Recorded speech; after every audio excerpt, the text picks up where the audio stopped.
demonstration of the Spirit and of power, that your faith should not stand in the wisdom of men, but in the power of Yahweh. Howbeit we speak wisdom among them that are perfect, yet not the wisdom of this age, nor of the rulers of this age come to naught.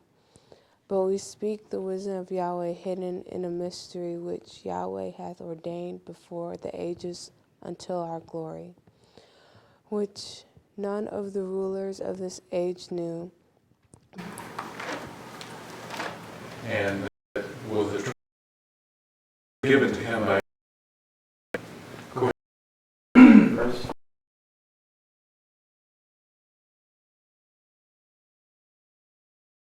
Malachi. Yahweh Elohim, here, this is the word of Yahweh. Go ahead. It is because there is no light in them. So if they speak not according to Yahweh Elohim, they don't have a clue. There is no light or no understanding in them. And there's another one where, would you pick up where it talks about in the time that we needed, that we should be teachers, that we need to be taught the first principles of Hebrews 5.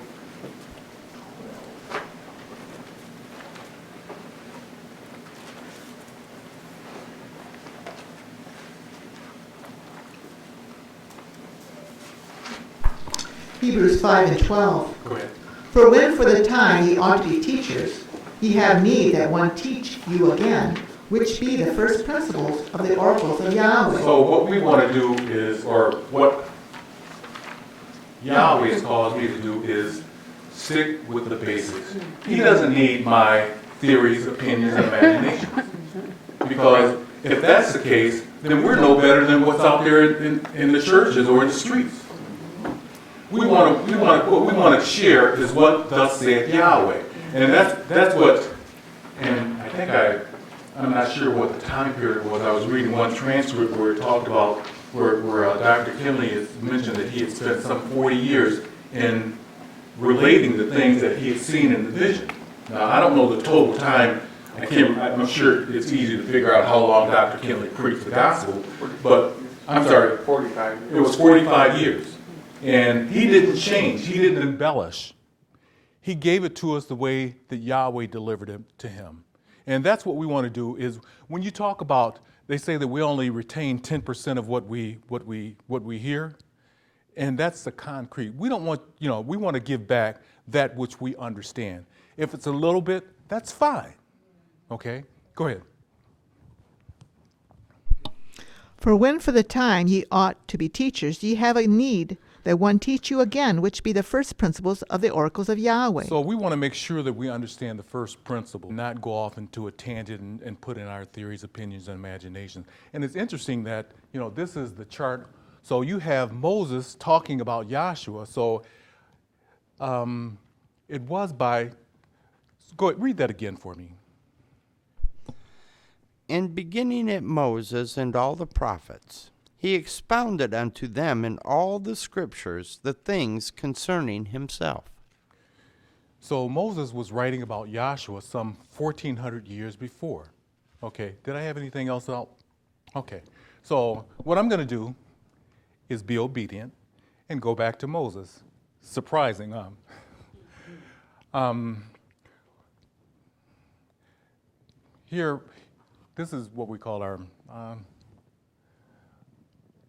Elohim, the archetype, original pattern of the universe, and it's showing these are the pictures to go along with the story. Now, Moses was born under a death decree down here in the land of Egypt. Would you go over? Let's go over and pick that up. Exodus. I don't know if I want about is it the second chapter? Or do I want to go before where it talks about with the death decree that was? That'd be the first chapter. Okay, let's pick that up if you would, please. Let me start at 1 and 8. Okay. Now there arose up a new king over Egypt, which knew not Joseph. Now I'm going to, this is the way I have to go. Yahweh made a promise to Abraham that he was going to bless his seed as the stars of heaven and as the sands of the sea. And it wasn't only the family of Abraham that was going to be blessed in the process, but he did tell Abraham that before he inherited this land, Canaan's land, that his offspring would have to go down here into the land of Egypt and be evilly entreated and be in bondage, and that he was going to, by a great hand, bring them out of that bondage, and that they would inherit this land. They would have houses that they didn't build, vineyards that they didn't plant. So they were going to inherit a land of milk and honey. Now that's allegorically to, if you understand, the fulfillment would be being in the kingdom of Yahshua the Messiah. That's the inheritance that we're looking for. We're not looking for anything physical, because all that's it's not going to last anyway. Go ahead, continue if you would, please. Do you want me to jump down directly to, and the king of Egypt spake to the Hebrew midwives? That would be 15. No, let's Okay. continue where you are. 1 and please. 9. Okay. And he said unto his people, Behold, the people of the children of Israel are more and mightier than we. So the one that was in charge was the Pharaoh at that time. Now, there was a Pharaoh before this. The reason why this land of Egypt was so wealthy was because of Joseph and his ability to interpret dreams. So that is the reason why this land of Egypt became wealthy in the way that it was. Continue. Come on, let us deal wisely with them. So what you have is a Pharaoh or a ruler who is afraid that, he's going to lose his position. He's going to lose his power. He's going to lose his wealth. Go ahead. Lest they multiply, and it come to pass that when there falleth out any war, they join also unto our enemies, and fight against us, and so get them up out of the land. Okay, continue. Therefore they did set over them taskmasters, to afflict them with their burdens. So what they did is they made their life absolutely miserable. Continue. And they built for Pharaoh treasure cities, Python and Ramses. So the thing about Egypt at this time is they had to build treasure cities just to hold all the wealth that Egypt had accumulated. Go ahead. But the more they afflicted them, the more they multiplied and grew. Now wait a minute. It says that the more they afflicted them, the more they multiplied and grew. So I would say that was counter to what the Pharaoh at that time was planning for them. Okay, so he tried to do this in a subtle way. Okay, continue. And they were grieved because of the children of Israel. 13. And the Egyptians made the children of Israel to serve with rigor. So they made their lives to serve with rigor, or rigor means, you probably heard of rigor mortis. So it's hard. They made their life very, very difficult. Go ahead. And they made their lives bitter with hard bondage, in mortar and in brick, and in all manner of service in the field. All their service wherein they made them serve was with rigor. Okay, go ahead. And the king of Egypt spake to the Hebrew midwives, of which... So here's the interesting thing about that. Here now, he tries to... Go ahead, I'll let you read it. Of which the name of the one was Shiphrah, and the name of the other Puah. And he said, When ye do the office of a midwife to the Hebrew women, and see them upon the stools, if it be a son, then ye shall kill him. So they were instructed to, with the Hebrew children, when they were given birth, if it was a son, they were to kill him. So that is a form, I won't say it's a form, it's genocide. Go ahead. But if it be a daughter, Birth control. then Okay. she shall live. Okay, and why would they make a difference between if it's a daughter they would save alive and a male? Now, even back then, and it's to understand that Satan knows the seasons and the time. Now, when you look here, there was a death decree. What happened with Yahshua when Yahshua was the Messiah? There was also a death decree. So he would try and do things in a subtle way. But when that doesn't work, and you'll see it here, he'll be blatant about it. Go ahead. Continue, please. But the midwives feared Yahweh, and did not, as the king of Egypt commanded them, but saved the men children alive. So here Moses is, born in the land of Egypt, under a death decree. Now here's the thing about that, if you understand that there is going to be nothing, absolutely nothing that's going to hinder Yahweh's purpose and plan, no matter what we do.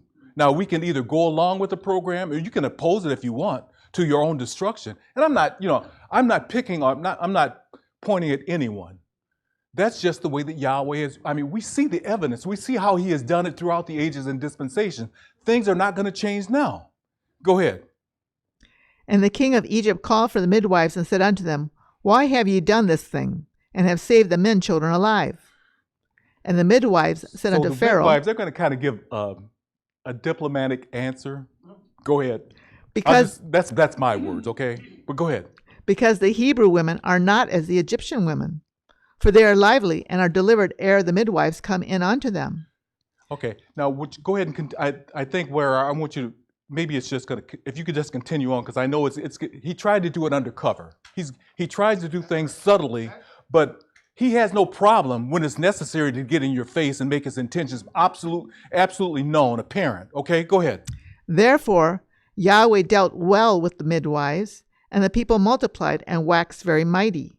And it came to pass, because the midwives feared Yahweh, that he made them houses. And Pharaoh charged all his people, saying, So every here son. it is. Now, it's just like, you look at our politics of the day, and it's kind of interesting. Now, I was talking about the parallel with the what happened with Moses here in the land of Egypt and what happened with Joshua. Now, do you know this? And I think if you look back at history, now at the time that Dr. Kinley received this divine vision and revelation, this was the time of Hitler. And what happened with Hitler? He exterminated 6 million Jews. Yep. So his MO has not changed. Right. His MO has not changed. It's still the same. So it's happening there. And so it shouldn't be surprising that we should see, we could possibly see something even down in this late age, in this late time. I'm not making any predictions. I don't know. Go ahead. And Pharaoh charged all his people, saying, Every son that is born ye shall cast into the river, and every daughter ye shall save alive. Okay. Now, I want you to go down, if you would, pick up where Moses is born in. Next. I don't know if that's 2 and 1. And there went okay. a man of the house of Levi. So you have this death decree that Pharaoh has put out that all the male babies are to die. The Hebrew male babies are to die. Go ahead. And took to wife a daughter of Levi. And the woman conceived and bare a son. And when she saw so him, what was supposed to happen? He was a son. What was supposed to happen to him? He was supposed to be dead. But she looked at him and said, go ahead. And she saw him that he was a goodly child. Now, here's my question. What makes him any more of a goodly child than your child or anyone else's child?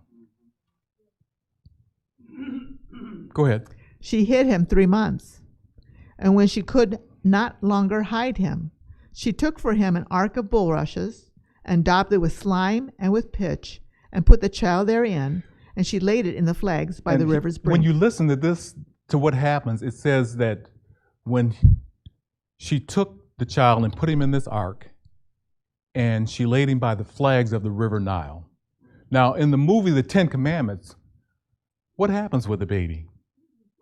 He floats down the river, and you can see her handmaid. I think, if I remember correctly, the story where her handmaid is go out into the water and get the ark. That is not what happened. And see, and the thing about,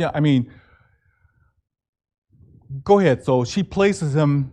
If she was going to put him in the river and let him drown, maybe there was probably a more humane way of ending his life rather than letting him drown. So if that was her purpose, then I think that would be even a more horrible way. I'm sure if you're going to do something like that, there's got to be a more humane way. And not that I'm promoting anything like that. Go ahead. And his sister stood afar off to wit what would be done to him. And the daughter of Pharaoh came down to wash herself at the river. And it's just not a coincidence that the daughter of Pharaoh ends up coming down to the river, and she sees the babe Go ahead. And her maidens walked along by the river's side, and when she saw the ark among the flags, she sent her maid to fetch it. And when she had opened it, she saw the child, and behold, the babe wept. And Okay, she had so compassion on the him. babe wept, and she had compassion. And so what she did is, here's the power of Yahweh, is the very person that sought his life.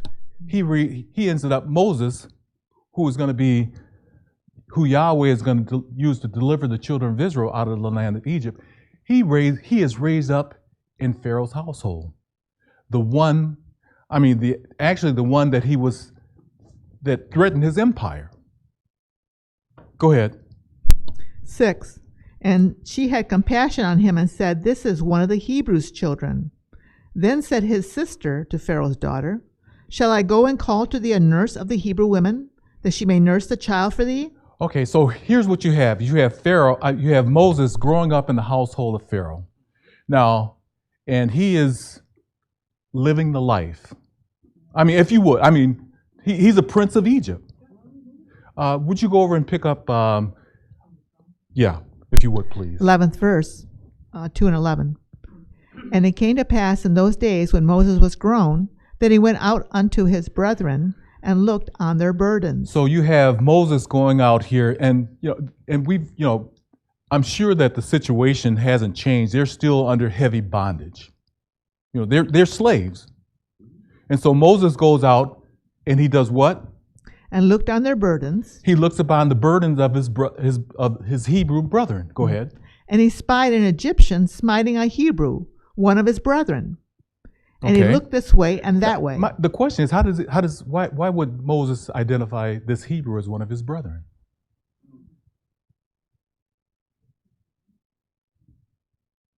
And I'm sorry, what's that? Fellow Hebrew. And he was I'm going to leave that there. Let's continue on. So anyway, here's the thing about what happens is Moses is born full of the Holy Spirit, and he sees his brethren being abused or misused, and he defends his brother. Go ahead. 12. And he looked this way and that way, and when he saw that there was no man, he slew the Egyptian. Moses looks this way, and he looks that way, and he sees that there aren't any witnesses. So he defends his brother, and he kills the Egyptian and buries him in the sand. And hid him in the sand. Now there was a witness, obviously, the one that was being assaulted or beaten. Go ahead. And when he went out the second day, behold, 2 men of the Hebrews strove together. And he said to him that did the wrong, Wherefore smitest thou thy fellow? Now here's the interesting thing is, go ahead, continue reading there. So Moses goes out the first day and he sees this altercation and he intervenes. Go ahead. And he said, Who made thee a prince and a judge over us? I beg your pardon? I would say that Moses is a prince of Egypt. Yeah, he spent 40 years in the house of Pharaoh. So, I mean, this Hebrew has some nerve questioning his authority. Now, it would be nothing for Moses to say, off with his head. He's a lowly slave. He has no rights. Go ahead. Intendest thou to kill me as thou killest the Egyptian? So he asked Moses, do you intend to kill me as you kill the Egyptian? Go ahead. And Moses feared and said, Surely this thing is known. Now, one of two things have happened. Either, and it's been said that was possibly the one that asked Moses, if you're going to kill me like you killed the Hebrew or kill the Egyptian, it's either the one that was there or possibly the word spread. And like I said, that's just conjecture, and it's really not. However the story played out, Moses was an intercessor. He's a type and shadow of Yahshua the Messiah. That's the principle. That's the point that we want to get out of this. Go ahead. Now when Pharaoh heard this thing, he sought to slay Moses. So when Pharaoh heard this thing, he sought to slay Moses. Now, Moses is technically his grandson, adopted grandson. So And we could speculate about a lot of this stuff. So that the person that he killed maybe was someone extremely important. Okay, I think that would be a logical reason, or that Pharaoh would seek to kill Moses. Go ahead. But this is all going according to Yahweh's plan, because, if Moses was just concerned about Moses, he wouldn't have cared about his brethren. He's living the life. He's got servants. He's got wealth beyond anything that you can imagine. Go ahead. There's another, if you could find it for me, where it talks about, it's about Moses. I'm trying to think of how it goes. How it's almost like he rejected. Hebrews 11 and 25. Thank you. I'm glad you can read my mind. Start at 24. By faith, Moses, when he was come to years, refused to be called the son of Pharaoh's daughter. Faith, Moses, what? When he was come to years, 40 years old, he refused to be called the son of Pharaoh's daughter. Okay. Choosing rather to suffer affliction with the people of Yahweh. So he chose to suffer the affliction with the children of Yahweh, than to enjoy the pleasures of sin for a season. So he understands that this is only temporal. Now, obviously, most of us would like to have more money. We would like to be able to pay our bills and things like that. But in the end, that which is physical is not eternal. And I always, one of the things these things have an expiration date. We're not going to continue in this flesh. So continue, and that's the importance why we want to share this gospel. It's just like here with Noah. Noah preached for 120 years. We have the same responsibility, duty to share this gospel, because we know that the flood is coming. We know that the end of this age is at hand, and that that is our vocation, that is our responsibility to share. It's not, this gospel, I can't save anyone. You can't save anyone. But the only thing we can do is sound the warning. Would you go over and pick up where it talks about he's supposed to sound the warning if the watchman, if you would. I'm sorry, what is it? Thank you. And hold whatever else I had. So, but what you have, like I said before, you have Moses raised in the household of Pharaoh, and Yahweh is Moses is just the vessel. It's Yahshua the Messiah who is the Savior. But and Moses is playing a part, just as we all are playing a part. Go ahead, if you have it. Ezekiel 33 and 4. Then whosoever heareth the sound of the trumpet and taketh not warning, if the sword come and take him away, the blood shall be upon his own head. So we see an example, we see an example of that, where Noah was given this vision that the end of the age was coming, and he was to warn the people. Now, and you think about this, at the time of Noah, there was, they didn't have the hurricanes and the tsunamis and the things that we have today. There was a mist that came up from the ground to water the earth. So he would seem like this is utter nonsense, and he preached this for 120 years. And the thing about that is, maybe I'm sure there had to be some other people that helped him to build his ark. Mm-hmm. So maybe there were some that believed in the beginning, but maybe when 5 years went by, 10 years, 15 years, there was a falling away. And, you know, it talks about those that endure to the end, those are the ones that are going to be saved. Okay? So we can see, hopefully what we can do is we can look at principles like that and see how those things apply even right now. Go ahead. 6. But if the watchman see the sword come and blow not the trumpet, and the people be not warned. So we are that watchman. We are blowing the horn. We're warning, you know, the end has come. Come into the ark of salvation. Go ahead.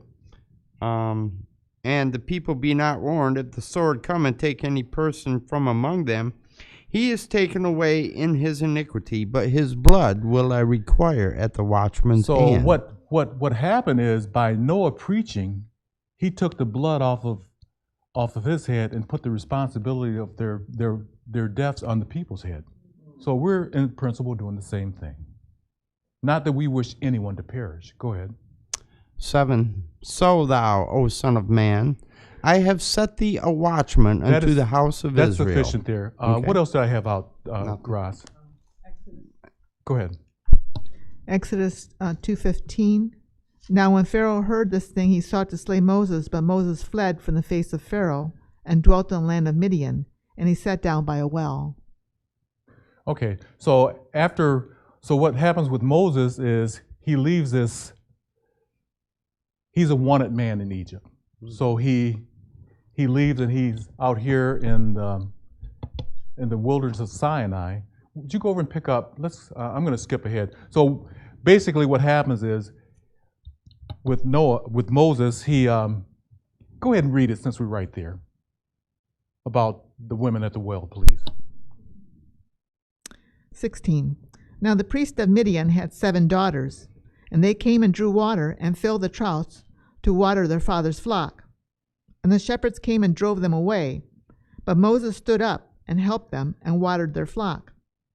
And when they came to Reuel their father, he said, How is it that ye are come so soon today? So apparently, it sounds like this was a regular occurrence for Jethruel's daughter, is that these other shepherds hindered them from watering their sheep. So he was kind of surprised when they came home early. Go ahead. 19. And they said, An Egyptian delivered us out of the hand of the shepherds. Now, they said, a Hebrew delivers out of the hand of An Egyptian. the Egyptians. So, as far as they know, Moses was an Egyptian. Okay? Go ahead. And also drew water enough for us and watered the flock. And he said unto his daughters, And where is he? Why is it that ye have left the man? Call him, that he may eat bread.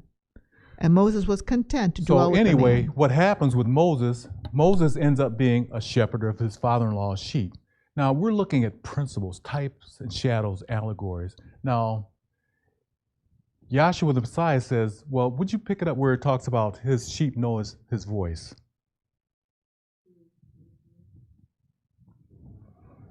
So, you know, when we look at these things, when he talked about, we're talking about how in Luke where it says that Moses wrote of him.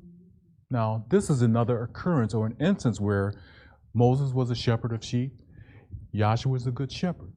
Go ahead, if you have it.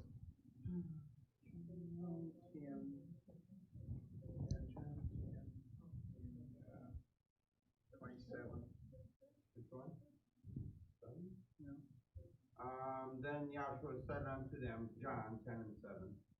Then Yahshua said unto them, Verily, verily, I say unto you, I am the door of the sheep. I am the door of the sheep. All that ever came before me are thieves and robbers, but the sheep did not hear them. Well, that was at 7. 10 and 7. 27. What? Is it 4? It is now. And it's Yeah, go to 4. and it's kind of interesting how okay. ministers are called pastors, Uh-huh. but Yahshua is the true shepherd. Go ahead. 10 and 4. And when he putteth forth his own sheep, he goeth before them, and the sheep follow him, for they know his voice. So his sheep know his voice. So, that's what we're looking at here. Would you go over and pick up, I think I want, I'm sorry, what is it? John 10 and 4. That's what I just read. Okay. Let's go over and pick up, here you have Moses. He has left the land of Egypt, and he becomes a shepherd of sheep. And he spends some 40 years out here tending the sheep of his father-in-law, Jethro Ruel. Go over and pick up Exodus, I think, 3 and 1. Exodus 3 and 1. Now Moses kept the flock of Jethro, his father-in-law, the priest of Midian, and he led the flock to the backside of the desert and came to the mountain of Elohim, even to Horeb. And the angel of Yahweh Go ahead. appeared unto him in a flame of fire. Why don't we do this? Can we do King James Version, please? King James Version. And the angel of the Lord appeared unto him in a flame of fire out of the midst So of a Moses bush. is having a vision here. Okay. Go ahead.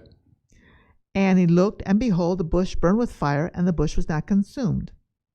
And Moses said, I will now turn aside and see this great sight, why the bush is not burnt. And when the Lord saw that he turned aside to see, So the Lord saw, go ahead, God called and God called. unto him out of the midst of the bush, and said, Moses, Moses. And he said, Here am I. And Go he ahead. said, Draw not nigh hither, put off thy shoes from off thy feet, for the place whereon thou standest is holy ground. Now, here's the thing about that. And everyone in here knows this, is that there was nothing holy about this ground. There's nothing except for Moses being in the presence of his Creator.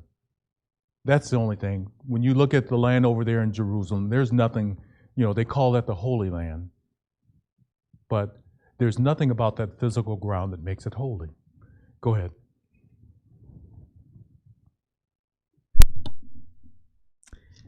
And when the Lord saw that he turned aside to see, God called unto him out of the midst of the bush, and said, Moses, Moses. And he said, Here am I. And he said, Draw not nigh hither, put off thy shoes from off thy feet, So Moses has to take his shoes from off his feet. Go ahead. for the place whereon thou standest is holy ground. Moreover, he said, I am the God of thy father, the God of Abraham. So he's identifying to Moses who he is. Go ahead. He is the God Of Abraham, of thy forefathers, the God of Abraham. God of thy father, Go the ahead. God of Abraham, The God of Abraham. Go the ahead. God of Isaac, The God of Isaac and the God of Jacob. and the God of Jacob. Go And ahead. Moses hid his face, for he was afraid to look upon God. And the Lord said, I have surely seen the affliction of my people which are in Egypt, and have heard their cry by reason of their taskmasters. For So I know this is the their time sorrows. that what is going to happen now is this is going to be the physical fulfillment of what Yahweh had told Abraham. Go ahead. By 8. delivering them out of bondage. So we're looking at principles. Go ahead. And I am come down to deliver them out of the hand of the So Egyptians. he says, Moses, you go down. and It's I am not come Moses down. that's delivering them. Mhm. It's Yahweh. Go ahead. And to bring them up out of that land unto a good land and a large, unto a land flowing with milk and honey. So this is going to be the fulfillment of that promise that he made to Abraham, that they were going to inherit this land of Canaan. Go ahead. Unto the place of the Canaanites, and the Hittites, and the Amorites, and the Perizzites, and the Hivites, and the Jebusites. Mm-hmm. Now therefore, behold, the cry of the children of Israel is come unto me, and I have also seen the oppression. Now it says that he has seen the oppression. Now here's that was a mystery before, is that he's seen it or he's witnessed it because he's right there with them. And if you ask, we'll say it like this, a Christian to explain how that Jesus was back here with Moses delivering the children of Israel, I'd be pretty sure that they would not be able to prove that. Go ahead. Now therefore, behold, the cry of the children of Israel is come unto me, and I have also seen the oppression wherewith the Now Egyptians he's oppressed seen them. their oppression with which the Egyptians oppressed them. Go ahead. Come now, therefore, Now And he says, go now, therefore, come. Now, Janice, if I say, Janice, come over here where I am, you're going to come from where you are to where I am. So that's what he's telling Moses is come back down into the land of Egypt where I am. Go ahead. Come now, therefore, and I will send thee unto Pharaoh, that thou mayest bring forth my people, the children of Israel, out of Egypt. Mm-hmm. And Moses said unto God, Who am I that I should go unto Pharaoh, and that I should bring forth the children of Israel out of Egypt? Now, Moses, here at this point, Moses has some concerns because he's a fugitive. He's a wanted man down here in the land of Egypt. So the last thing he wants to do is go back into Egypt and end up in prison or dead. Because it says that Pharaoh sought his life. Go ahead. And he said, Certainly I will be with thee, and this shall be a token unto thee, that I have sent thee. When thou hast brought forth the people out of Egypt, ye shall serve God upon this mountain. So they're gonna come back to this mountain and serve Yahweh, is what he's saying. Go ahead. And Moses said unto God, Behold, when I come unto the children of Israel, and they shall say unto them, The God of your fathers hath sent me unto you, and they shall say to me, What is his name? What shall I say unto them? Well, and you know, I guess that's the thing is that when you look at it, I mean, from when it says God, when I go into the children of Israel, say that God has sent me, what should I tell them your name is? Now, because God is not a name. We understand, and I know this is fundamental, basic principles. Go ahead. 14. And God said unto Moses, I am that I am. And he said, Thus shalt thou say unto the children of Israel, I am has sent me unto you. Now, I want you to go, what we're going to do is just go back and pick this up when he says, ask what is your name, and let's just use a correct name and title. Exodus 3:13. And Moses said unto Elohim, Behold, when I come unto the children of Israel. Elohim, I'll go over here.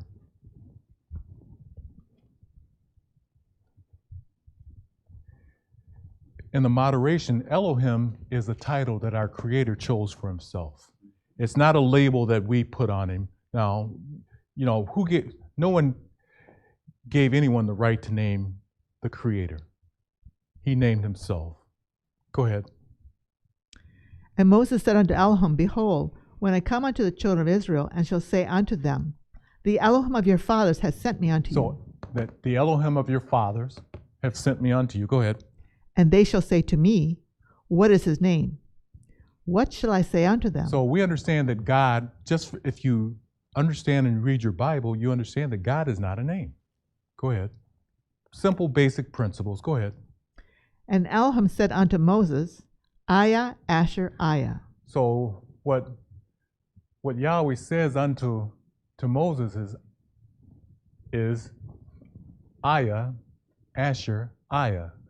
I will be what I will to be, not I am that I am. Now, the rendering of I am that I am is very, very limited. And we're talking about the creator of the stellar universe. He is without, he is all power. So that's the best description of him is I will be what I will to be. That is without limits, without bounds. Go ahead. And he said, Thus shalt thou say unto the children of Israel, I will be has sent me unto you. And Elohim said moreover unto Moses, Thus shalt thou say unto the children of Israel, Yahweh, the Elohim of your fathers. Now, he's identifying himself as Yahweh, the Elohim of your fathers. Go ahead. The Elohim of Abraham. He is the Elohim of Abraham. The Elohim of Isaac. And the Elohim of Isaac. The Elohim of Jacob. Go ahead. Has sent me unto you. This is my name forever. Now, Yahweh is his name forever. He didn't give, anyone the choice of changing his name to Jehovah. And, the thing about that is we understand with just a very mind, and, that's one of the neat things about our technology now is that it doesn't take very much, 10 seconds and you can disprove that his name is Jehovah. It doesn't take much at all. You don't have to go down to the library, just Google it.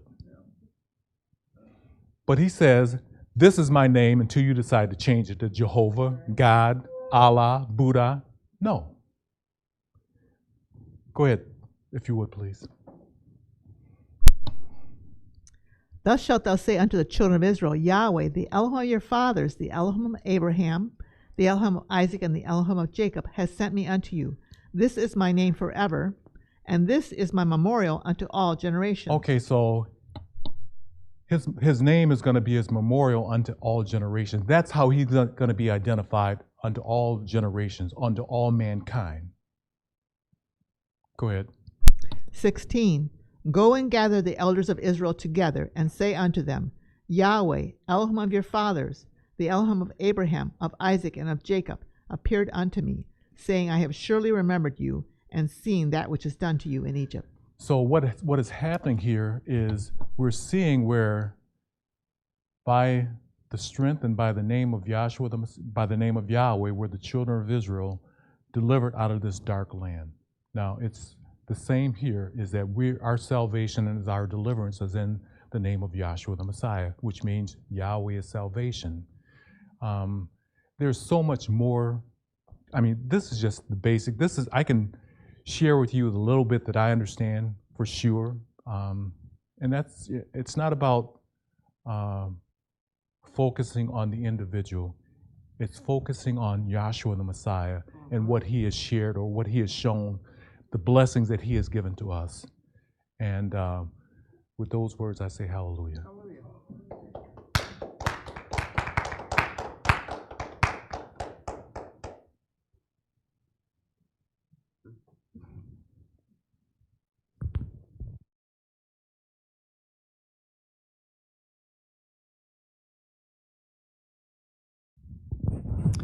Thank you, Dr. Player.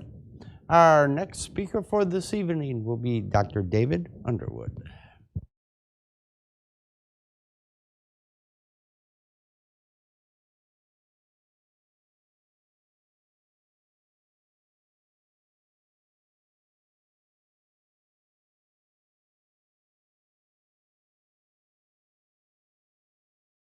May change my mind. Well, good evening.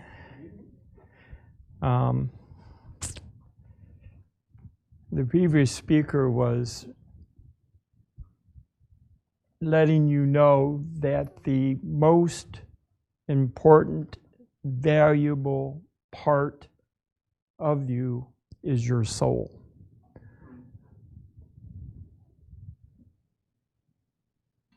There is nothing more important than, like a better phrase, making sure your soul goes into a state of Yahshua the Messiah, which is the kingdom, which is peace, joy, and righteousness. And that's what Dr. Kinley's indispensable duty was to save souls. Or, I will also say, speak the truth and let the chips fall where they may, which means that if you didn't hear the gospel of Yahshua the Messiah, you had a Birmingham destination to go to. And that's how important it is. Now, Dr. Kinley pointed out to us that there were 3 objects, structures that men were instructed to build with divine specifications. The first is the Ark of the Covenant, which had an upper, middle, and lower story, a simple 1, 2, and 3. The ark. Then we had the tabernacle, which was simply a most holy place, a holy place, and a court round about. But one tabernacle, one ark. And this ark was like a man standing up.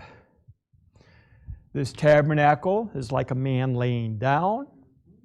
And the third structure we read about here within the last 2 or 3 weeks, which is Solomon's temple. which was simply an oracle, a sanctuary, and a porch. And that upper, middle, and lower, most holy place, court round about, oracle, sanctuary, and porch, were basically showing forth the makeup of Yahweh, which is, it says here, spirit. And there's more descriptive terms. He's pure spirit, isn't he? He's abstract. He's abstraction.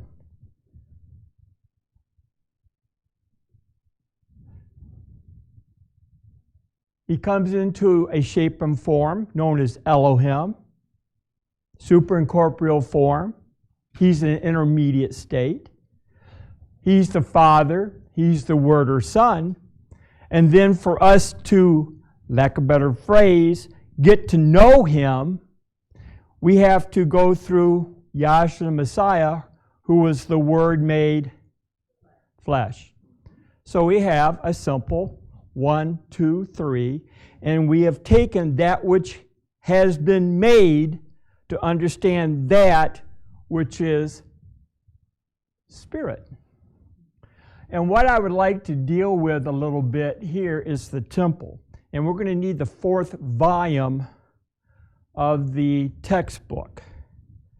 And we're going to go to a section that deals with the temple, or Solomon's temple. And there's some numbers involved. And I know when numbers are involved, people, their eyes roll up in their heads. And I haven't dealt with these numbers in a while myself. I'm a little rusty in it. Now, you're going to be going to, in the 4th volume of the textbook, you're going to be going to page 42, but we're going to go back to page 41, and the section before it starts basically the pattern for the house of Yahweh revealed to King David. And that's on page 37. In other words, this tabernacle, intangible tabernacle that Moses saw atop Mount Sinai, was eventually something that Moses was supposed to build in the wilderness of Sinai, exactly like what he had seen in Mount Sinai. So this had to be exactly like what he had seen up here.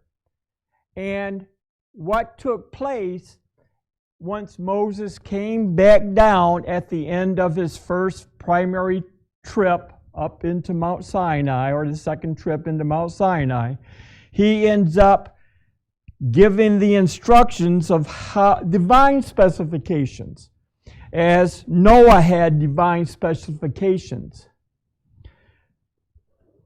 Moses came down and gave the instructions to those who had the Spirit in them, who could follow the instructions and build this tabernacle and the vessels according to how they were to be made.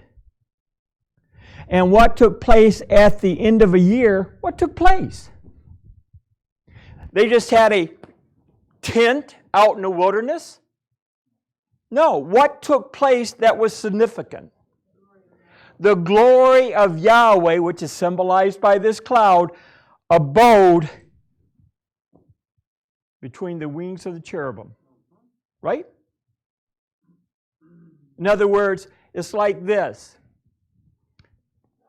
You were, all of us, something called a baby in the womb. And when we came out, what had to take place? We had to have the breath of life and be animated. As this tabernacle, I'm going to say it, was animated. Correct? Now, the children of Israel, in the 480th year after they came out of Egypt, they started to build Solomon's temple in the 4th year of Solomon's reign.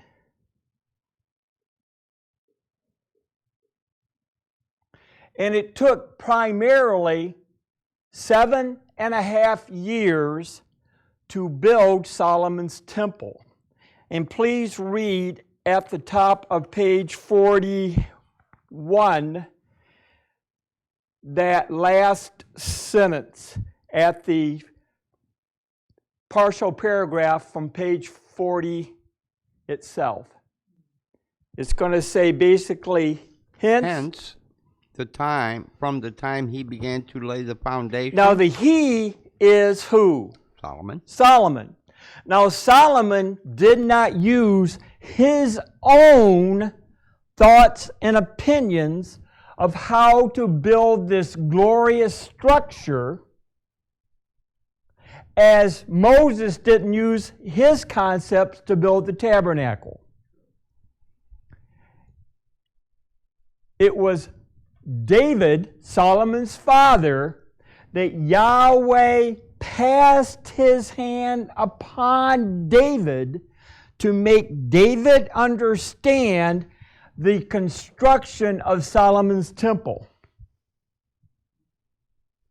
Now, if you want to read more, go back into the textbook, 4th volume, and it starts on page, I think, 37. The pattern for the house of Yahweh revealed to David. In other words, David didn't come up with, oh, I want to build this beautiful temple, and he just, any way he wanted to.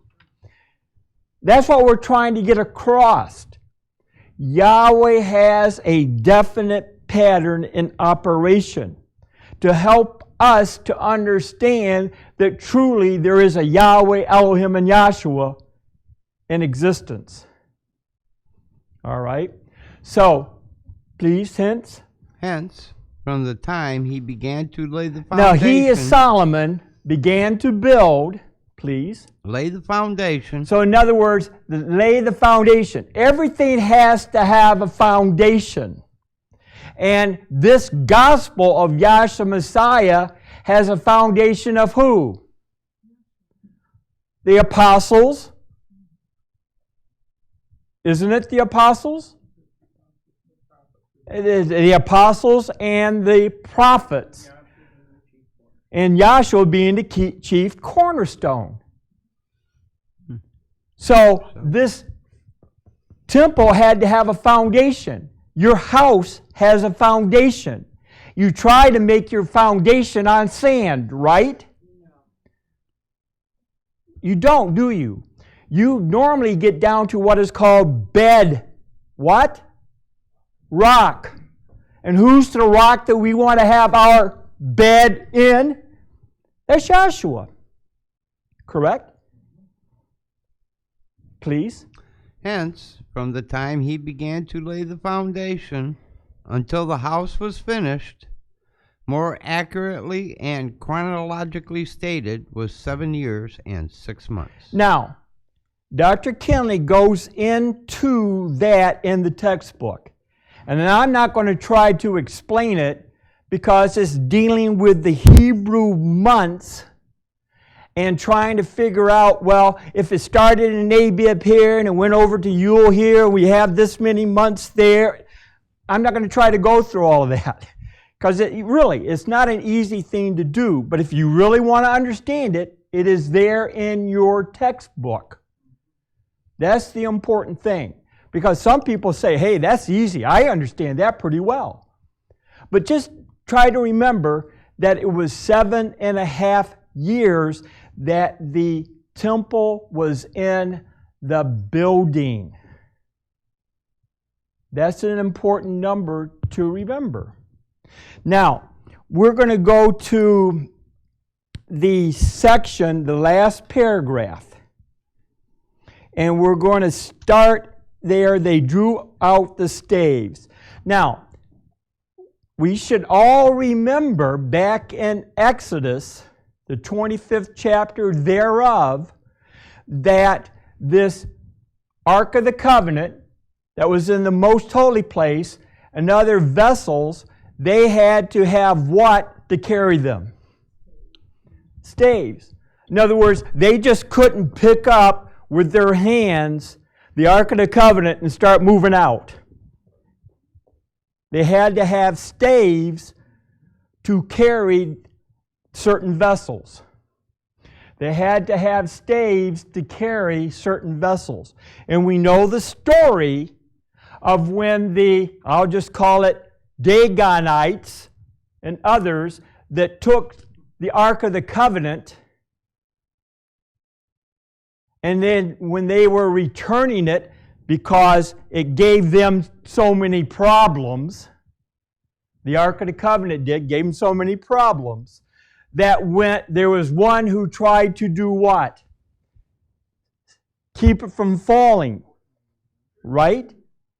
And what happened to that guy who was trying to do such a nice thing? He died. That's why I was saying they had to have staves to carry it. All right? So please read. They drew out the staves. Yep. Page I don't know 41, which one volume it is. 4. They drew out the staves, and when they were come out of the holy place, the cloud filled the house of Yahweh. 1 Kings 8 and 11, Exodus 40, 34 through 35. So the cloud filled the tabernacle here, and eventually the cloud filled the temple. Please. So the priests could not stand to minister because of the cloud. So in other words, back here in the tabernacle, the high priest just couldn't go anytime he wanted to into the most holy place, could he? No. No. And it's same here. Once the glory filled the temple, the high priest just couldn't do what he wanted to do when he wanted to do it. It's when Yahweh wanted him to do it. That's when he did it. Please. For the glory of Yahweh had filled the house. So the glory filled the tabernacle, the glory filled the temple. Now, the bottom line is, we hope the glory fills us. That's the bottom line. This tabernacle, this temple, are types and shadows of what body? Yahshua the Messiah.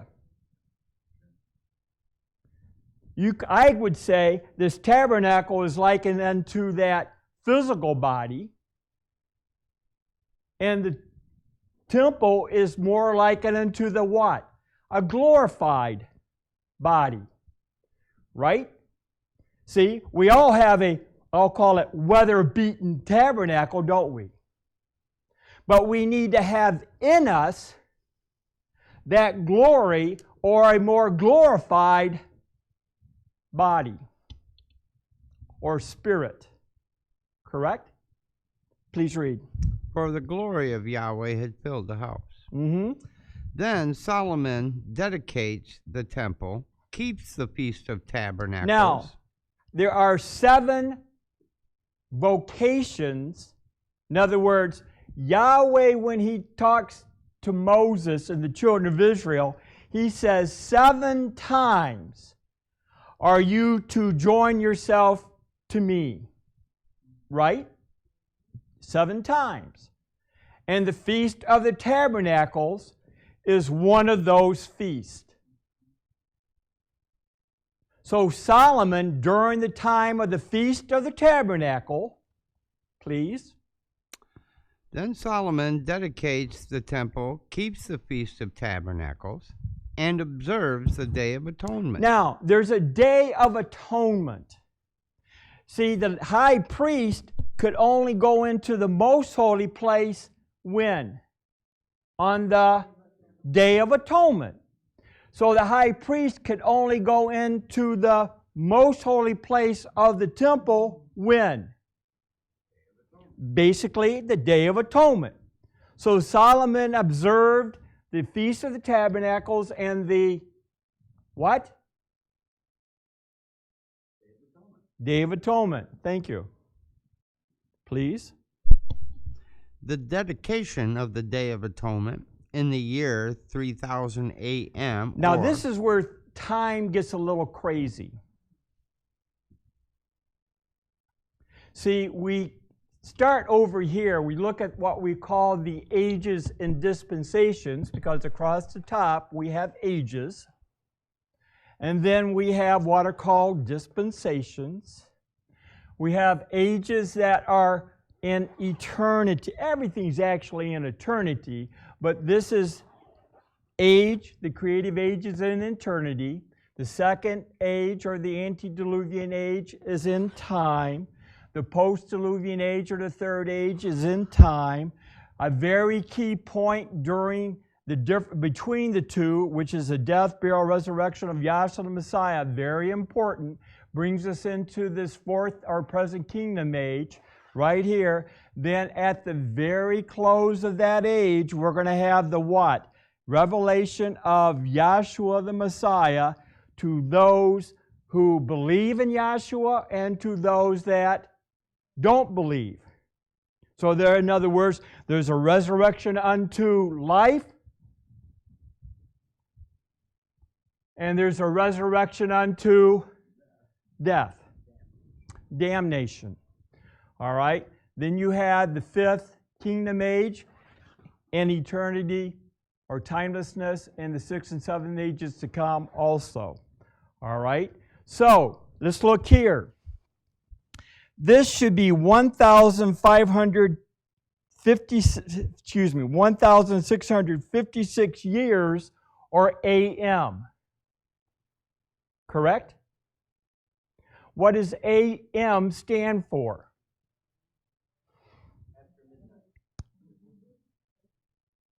We have somebody in the audience that shouted out after midnight. Wrong. But see, that's what most of us in this United States would say AM is. Starting at 0.01, or that 1 second, right? All the way around until you get to a point where you have what is called 12:00, which is now starting PM, right? Now, I think it's in the first volume of the textbook, Dr. Kinley explains a little bit about this AM. So what does AM stand for? Anti-meridian? What does anti-meridian mean? Do you have your first volume of the textbook? Let me go find it. I mean, we are a research organization, correct? And since somebody didn't just jump out there and say it, you know, may as well take the opportunity to see if we can find where it is that we're talking about.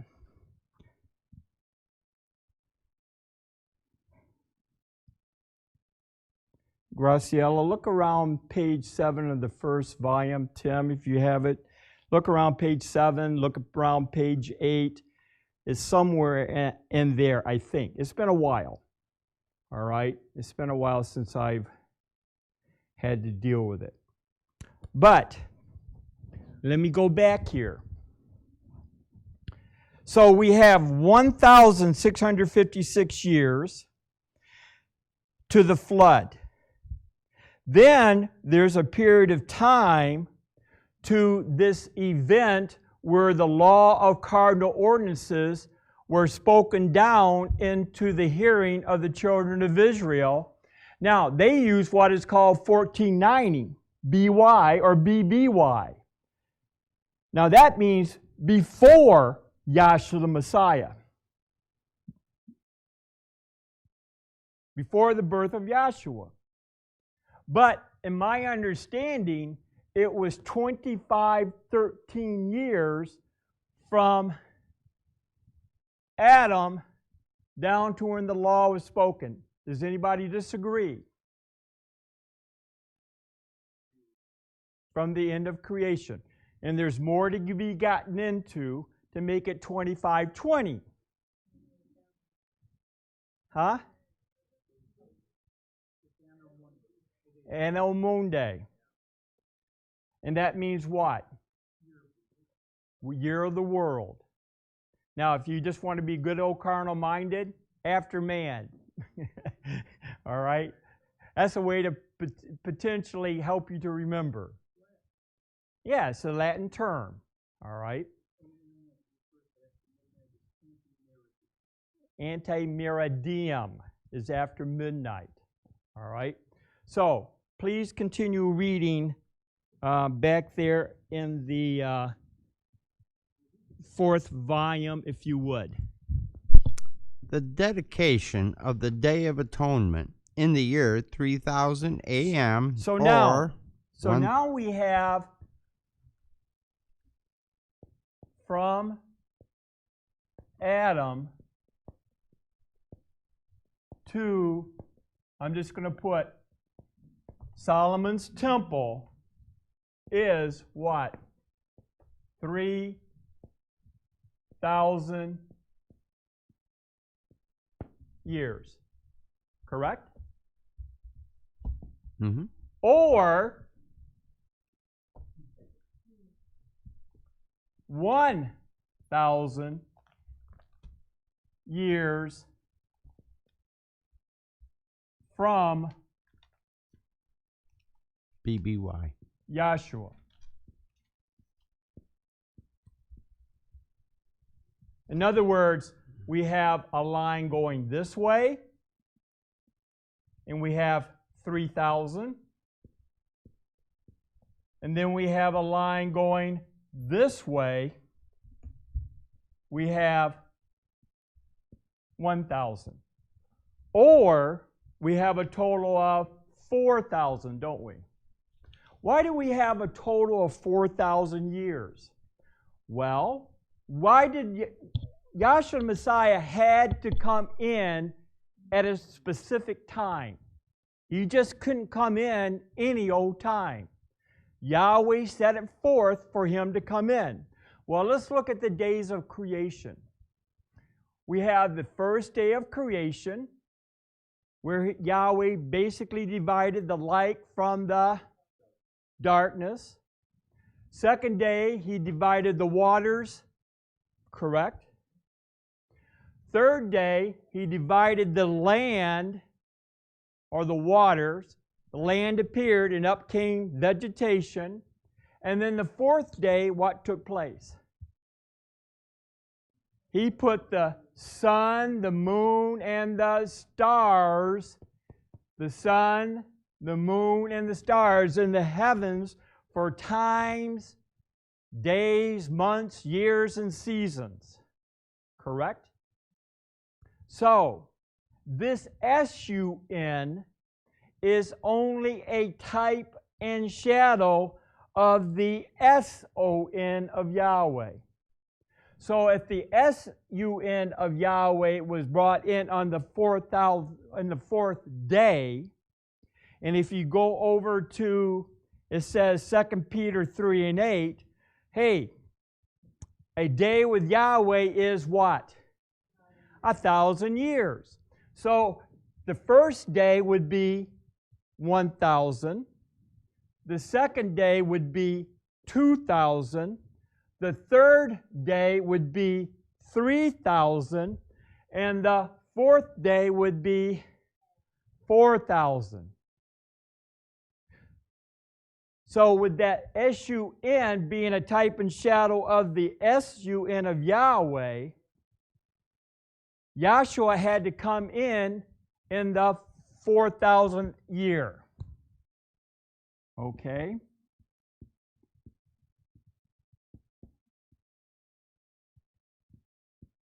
Now, what else does it read? This year being the 9th Jubilee. Now, what's a Jubilee? 50 years. See, there's much that Bible students can learn. And we're not going to be able to give great depth of explanation. But basically, a jubilee is this. Once the children of Israel had the Passover, they had how many days to and through the Red Sea? 3 days. Correct? Right? And then they had a how many day journey to get out here to Mount Sinai? They had 50 days. Right? And then Yahweh spoke down into the hearing that what? 3 days have your people wash up and clean up, because I am going to speak the law down into their hearing. Right? So you have a Pentecost of 50 days. Now it says it much better than I do, because it says something along the line, you shall observe 40 and 9 days and 1 day, or something along that line. But the whole point, and that's also in there, it talks about it in Leviticus about the Jubilee. In other words, they have to observe 7 weeks of 7 years. Correct? A week. How many days are in a week? So 1 week equals what? 7 days. So if they're to observe 7 years, how many years should we have? 49 years. And then the next year, they're going to have a what? A jubilee. Now, a jubilee is a very, very, very important year. It is a year of release. It was shouted out. A year release. It was a year of forgiving your debts. Your bank does not give you relief unless you pay off every penny plus interest. Someone shouted out. See, we need to have a jubilee where Yahshua delivers us and buys us back. So you understand that you have now a jubilee. J-U-B how? Come on, folks. Jubilee. So it's a day of relief. It's a day of forgiveness. And and you can read about it, I think, in the 25th chapter of Leviticus. It goes into more detail. Yahweh set it up that if you sold yourself into bondage, there's a way that if you're children of Israel, once you got into Canaan's land, you could end up being bought back and have that debt forgiven. Once it's bought back, it's paid for. So you're released, right? All right. So a very important time, that Jubilee. So now, go back again. So it was the 9th Jubilee. So if we have 50 years, and we're going to times it times 9, how many years do we now have? 450 years of Jubilee. And that takes us up to when? Stay with me. What took place in the 450 years? What does it read in the book? Dedication of the temple. the dedication of the temple. Now, what we have to understand, it took how many years to build the temple? 7.5. 7.5 years from the laying of the foundation of the temple to complete it. But that, they didn't just instantaneously dedicate it, did Solomon. Solomon did not instantaneously say, grand opening.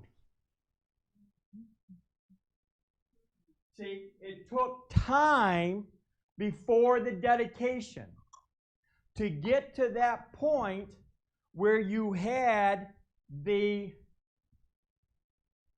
9th Jubilee to come in, or the 450 years. But what also takes place in here is something that's also very, very, very important. Now, it says in the 400th, and let's go to 1 Kings, the 6th chapter. 1 Kings, the 6th chapter, because you're going to be reading 1 Kings, 6th chapter, and I think just the first verse. So the 480th year from the time that the children of Israel came up out of Egypt, in the 4th year of Solomon's reign, is when the foundation of Solomon's temple was laid. Correct? Now, what are we shooting for? See, Yahweh works in 490-year cycles. How do you get 490 years? Well, we have a piece of that by having a week is 7 days. Right? So what number times 7 will give you 490? See, if you knew your prophecy, you would go to what book to get it? You would go to Daniel, what chapter? The 9th chapter. And it talks about 490 years. So what number times 7 will give you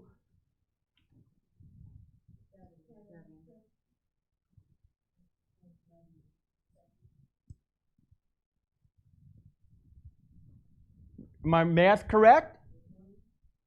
Right? So in other words, not only, well, let me put it this way. So you have a year of Jubilee, but you also have a 490-year cycle with the dedication of that temple. Now remember, Yahweh is working in 490-year cycles. Let's go over here to the Ages and Dispensations chart, and we're just going to do it simple. If you start with the tabernacle that was given to Moses in 1490 and subtracted 490 years from 1,000, what number do you get? If you take 1,000 and subtract it from 14, no, you're taking 1490 and subtracting 490. So let me put my math on the chart, on the board. Wish we had bigger space, but that's all right. So we have 1490, and we're going to subtract out that. We're going to have that 1,000, which is the year that the Solomon's temple was dedicated. See, now what makes everything confusing is, see, Dr. Kinley does state that he uses 1490 or 1491. He also uses Pentecost 40 or 41. Correct? He uses with Solomon's temple either 1001 or 1000, because it depends on, see, a Jew or Hebrew who's looking at their calendar, they see a part of a year as being a whole year. And that's what makes it, you know, it scrambles the brain, having to deal with time. But just remember that Solomon's temple was dedicated 3,000 years from Adam, and more specifically, the transgression of Adam. Because that's when the world started turning, or time started taking place, is when there was that transgression. That transgression, when we see on plate number 15, back on the 40 plate chart, is right here on the veil. So once that transgression took place, that's when, I'll just call it, time started ticking. All right? And so from that point, all the way down to Solomon's temple, was that 3,000 years. Adam down to Solomon's temple. And then from Solomon's temple down to Yahshua Messiah was another 1,000 years, which gives you a total of, from Adam, let me just put it up here,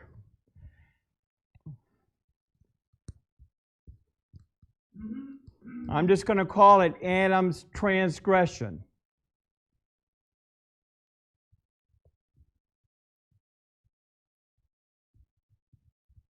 So, from this point here all the way down to Yahshua, when he came in, was 4,000 years. Now, folks, if you're a good Christian and you believe in the ushers and the BBs of the world, you would think that what we call the present kingdom age, if you thought about this age and when it began, you would start when? You would start the birth of your Jesus. Well, see, the whole point about it is, this present kingdom age did not start with Jesus' birth, let alone Yahshua's birth. It started, I'm just going to put it simply, with his death, burial, and resurrection. Important to understand numbers and rightly dividing the word of truth. All right? So remember, this is a type and shadow of whose body? Yahshua's. The temple is a type and shadow of whose body? Yahshua's. Right? Now, what took place is, you see the tabernacle out here in the wilderness of Sinai. They carried it, the priest, carried it over the river Jordan, and they put it out here on Mount Zion, where it stood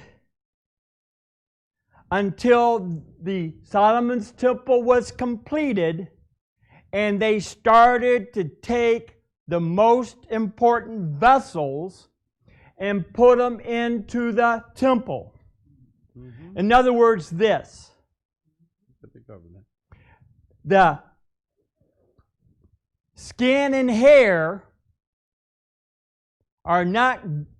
did not go into the temple. So that should tell you that this flesh and bone body of ours is not going into the spiritual kingdom of Yahshua the Messiah. That's what it should tell you. That's not going to happen. Only the precious part of what was in the temple, in the tabernacle, went into the temple. What did I start off saying was the most valuable and important part of you? Your soul. That's the only most important part that's going to go into the true temple of the body of Yahshua the Messiah, is your glorified soul. And all of that we carry around called the flesh is not going to heaven. Correct? See? And a very grave doctrinal problem is, if you having this one here called Yahshua raising a quickening physical body, you're losing out on something. Yahshua did not raise a quickening physical body. He raised a what?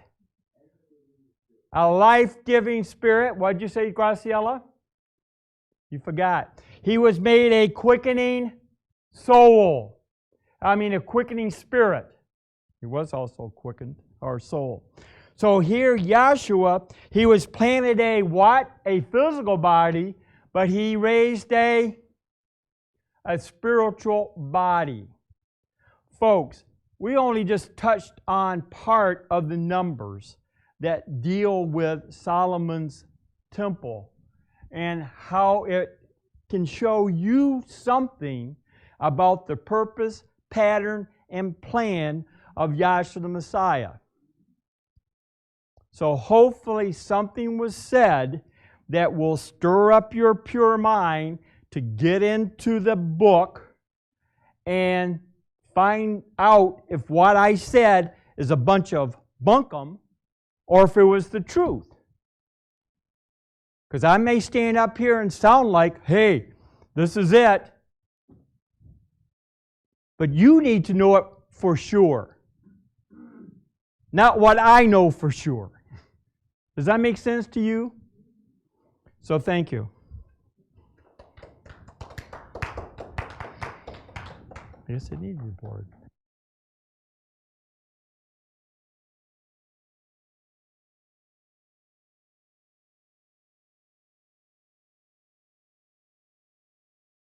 Thank you, Dr. Underwood. That brings a close to our class for this evening. Are there any comments or questions? It's a good class. Class announcements are as follows. Classes are held every Wednesday and Friday from 7 p.m. to 9 p.m. and Sundays 11 a.m. to 1 p.m. All workshops are held the first 4 Sundays of each month, and they begin at 9 a.m. And our after-class question and answer period is the 3rd Friday of each month, and for November, that will be the 18th. And as a reminder, we still could use someone to sign up for class cleanup for the month of November. If someone is willing, that would be great. That concludes our announcements for this evening. Let us all rise for the doxology so that we may be dismissed. I will be quoting the last 2 verses of the book of Jude from the Holy Name Bible. Now unto him that is able to keep you from falling, and to present you faultless before the presence of his glory with exceeding joy. To the only wise Elohim, our Savior, through Yahshua the Messiah, our Sovereign, belong glory and majesty, dominion and power, both before all time and now and ever. Let us all say, Hallelujah.